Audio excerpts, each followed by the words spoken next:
మనం అందరం కూడా ఈరోజు ఇక్కడ ఏకమయ్యాం. ఈరోజు నేను మీ అందరితో కూడా పంచుకునే కొన్ని విషయాలు నా మనసు నుంచి కూడా వస్తూ ఉన్నాయి. ఎప్పుడు ఊహించని విధంగా, ఎప్పుడు జరగని విధంగా, రాష్ట్రంలో ఎప్పుడు చూడని విధంగా, మనలో ఏ ఒక్కరైనా కూడా తలెత్తుకొని తిరిగే విధంగానే పాలన సాగింది. రాష్ట్ర చరిత్రలో ఎప్పుడు జరగని విధంగా ఏకంగా 99% మేనిఫెస్టోలో చెప్పిన హామీలను అమలు చేసి ప్రతి ఇంటికి కూడా ఆ మేనిఫెస్టోను తీసుకొని పోయి, అక్క మీరే టిక్కు పెట్టండి, ఇదిగో మా మేనిఫెస్టో, ఎన్నెన్ని జరిగాయి, ఏమేమి జరిగాయి అని మీరే టిక్కు పెట్టండి అని చెప్పి వారి చేతికే మేనిఫెస్టో ఇచ్చి, వారి చేతనే టిక్కు పెట్టించి, మరీ వారి ఆశీస్సులు తీసుకుంటూ ప్రతి గడప తిరిగిన పరిస్థితుల మధ్య ఈరోజు కలుస్తూ ఉన్నాం. ఇంతవరకు రాష్ట్ర చరిత్రలో ఎప్పుడూ కూడా ఒక మేనిఫెస్టోని ఇంత సీరియస్గా ఎవరు తీసుకున్న పరిస్థితులు ఎప్పుడూ లేవు. ఎన్నికలప్పుడు ఏదో పెద్ద పెద్ద బుక్కులు ప్రింట్ చేసేవాళ్ళు, పెద్ద పెద్ద మాటలు చెప్పేవాళ్ళు. ఎన్నికలు అయిపోయిన తర్వాత మేనిఫెస్టో చెత్తబుట్టలో పడేసే పరిస్థితి. మొట్టమొదటిసారిగా రాష్ట్ర చరిత్రలో ఎప్పుడు జరగని విధంగా ఒక ముఖ్యమంత్రి కార్యాలయానికి వస్తే మేనిఫెస్టో కనిపిస్తుంది. కలెక్టర్ కార్యాలయంలోకి వెళ్తే అక్కడ కలెక్టర్ కార్యాలయంలో మేనిఫెస్టో కనిపిస్తుంది. ఏ డిపార్ట్మెంట్కి వెళ్ళినా కూడా ఆ డిపార్ట్మెంట్లలో హెచ్ఓడీలు కానీ, సెక్రటరీలు కానీ ఎక్కడికి వెళ్ళినా కూడా వాళ్ళ కార్యాలయాలలో మన మేనిఫెస్టో కనిపిస్తుంది. ప్రతి డిపార్ట్మెంట్కు, ప్రతి కలెక్టర్కు ఈ మేనిఫెస్టో పెట్టి, ఇదే మన ఎజెండా, ఈ ఎజెండా ఆధారంగానే పాలన సాగుతుంది అని వారందరినీ కూడా మొట్టమొదటి రోజు నుంచి కూడా సమాయత్తం చేసి ఏకంగా 99% హామీలను అమలు చేసి గర్వంగా, సగర్వంగా తలెత్తుకొని మళ్ళీ ప్రజల దగ్గరికి వెళ్ళి ఓట్లు అడిగే పరిస్థితులకి మొట్టమొదటిసారిగా ప్రభుత్వం అడుగులు వేసింది ఈ మన 5 సంవత్సరాల కాలంలోనే. నిజంగా ఇది జరిగినప్పుడు, చూసినప్పుడు నిజంగా ఆశ్చర్యం అనిపిస్తుంది. ఎప్పుడు చూడని విధంగా ఏకంగా 2,70,000 కోట్ల రూపాయలు. ఎప్పుడు జరగలేదు ఇది. ఏ పథకం ఎప్పుడు ఇస్తామో, ఏ నెలలో ఇస్తామో ఏకంగా క్యాలెండర్ ముందే ప్రకటించి, ఆ సంవత్సరానికి సంబంధించిన క్యాలెండర్ ముందే ప్రకటించి, ఆ నెల వచ్చేసరికి ఆ బటన్ నొక్కడం, నా అక్క చెల్లెమ్మల కుటుంబాల ఖాతాలకు నేరుగా వెళ్ళిపోవడం. ఎప్పుడు జరగల. నిజంగా ఒక్కొక్కసారి అనిపిస్తుంది, ఏమయ్యాయి ఆ ప్రేమలు, ఏమయ్యాయి ఆ ఆప్యాయతలు అని ఒక్కొక్కసారి అనిపిస్తుంది. 66 లక్షల మంది పెన్షన్లు తీసుకుంటా ఉన్న అవ్వాతాతలు. మనం అధికారంలోకి రాకమునుపు పెన్షన్ కేవలం 1000 రూపాయలు. ఎన్నికలకి 2 నెలల ముందు వరకు కేవలం 1000 రూపాయలు. మనం ఏకంగా దాన్ని 3,000 రూపాయలకు పెంచుకుంటూ పోయాం. అప్పట్లో 39 లక్షలు మాత్రమే పెన్షన్దారులు, 66 లక్షలకు పెంచుకుంటూ పోయాం. ఏ ఒక్కరిని కూడా పక్కన పెట్టండి అనే మాట నోట్లో నుంచి రాలేదు. ఏకంగా 66 లక్షల మందికి ఇంటి వద్దకే మొట్టమొదటిసారిగా ఇంటి వద్దకే వెళ్ళి వాళ్ళ బాధలు తెలిసిన వ్యక్తులుగా వాళ్ళ చేతికి అందించి వాళ్ళ ఆశీస్సులు తీసుకున్నాం.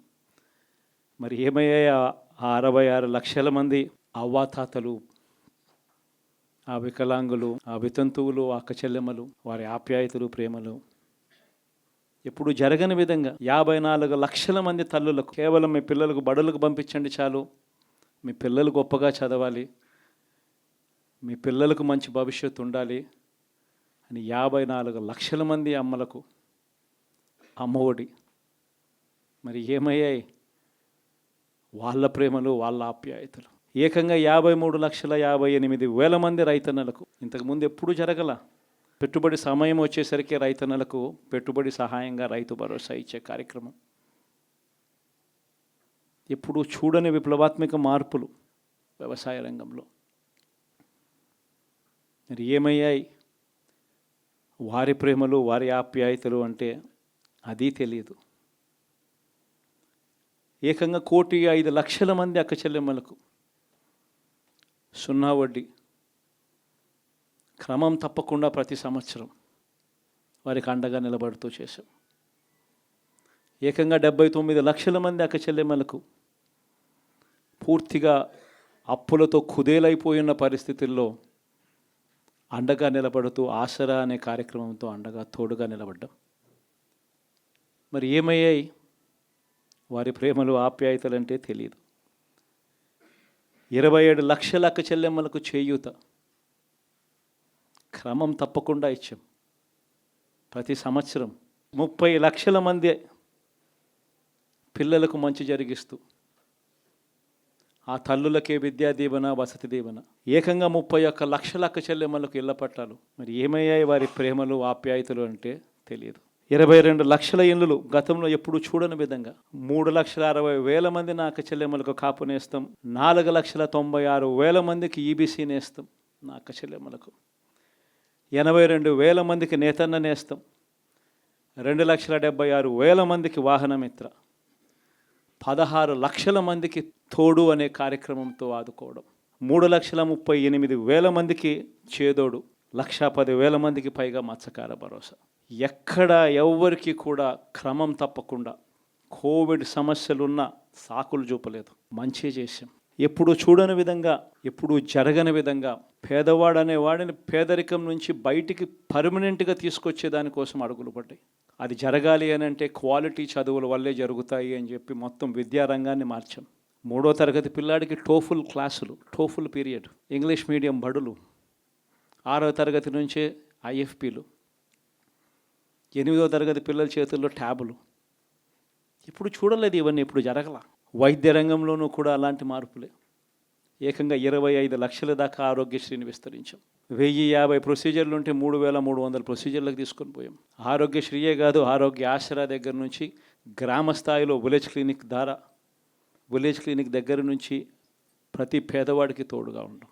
ఎప్పుడు జరగలేదు ఈ మార్పులు. ఏకంగా 54,000 మంది డాక్టర్లు, నర్సులు, పారామెడిక్స్ రిక్రూట్మెంట్ గవర్నమెంట్ హాస్పిటళ్లలో చేసి ప్రతి పేదవాడికి అండగా ఉండడం. వ్యవసాయంలో కూడా విప్లవమే. ఏకంగా ఆర్బీకేలు చేయి పట్టుకొని నడిపిస్తూ గ్రామ స్థాయిలో కనిపించాయి. విద్య, వ్యవసాయం, వైద్యం, సామాజిక న్యాయం, సుపరిపాలనలో ఎక్కడా కూడా తగ్గలేదు. మొట్టమొదటిసారిగా గ్రామ స్థాయిలో గ్రామ స్వరాజ్యానికి అర్థం చెప్పాం. లంచాలు, వివక్ష లేని పాలన ఇవ్వగలుగుతారా అని అంటే ఎప్పటికీ క్వశ్చన్ మార్క్గా ఉన్న పరిస్థితుల్లో లేదు, కాదు, లంచాలు, వివక్ష లేని పాలన సాధ్యమే అని చెప్పి మొట్టమొదటిసారిగా చూపించింది ఈ 5 సంవత్సరాల పాలనలోనే. ప్రతి పథకము డోర్ డెలివరీ చేసాం. ఇంటి వద్దకే పాలన అన్నదానికి అర్థం తీసుకొచ్చాం. మహిళా సాధికారతకు ఈ మాదిరిగా చేయగలుగుతాము అని చెప్పి అర్థం చూపించాం. ఇవన్నీ సంస్కరణలు.